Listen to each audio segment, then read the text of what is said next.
Kulizuka taharuki katika kijiji cha Komonjil, kaunti ya Nandi, baada ya wakazi kujitokeza kwa wingi kupinga jaribio la kumfukuza mama mmoja mzee pamoja na wanaume wengine 4 kutoka kwenye ardhi ya familia. Inaarifiwa kuwa jamaa mmoja wa familia hiyo anataka kuwafurusha ndugu zake wote, akisisitiza kuwa yeye ndiye mtoto pekee wa familia hiyo na hivyo anastahili kumiliki kipande hicho cha ardhi.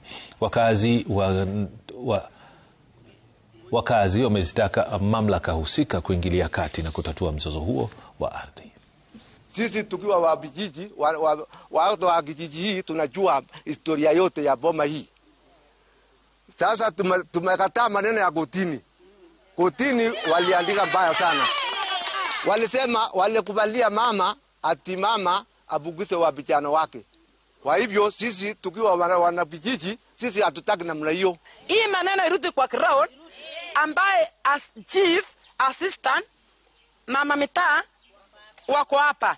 Tunataka hii maneno tukuje tukalishe hii maneno kwa hii area yetu, tuongee tusue. Sasa Joseph, wewe mtoto wa nani? Simeon, wewe ni mtoto wa nani?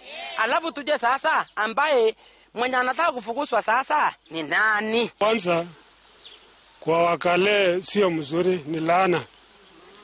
So hatukutaka hiyo laana ipate watoto wetu.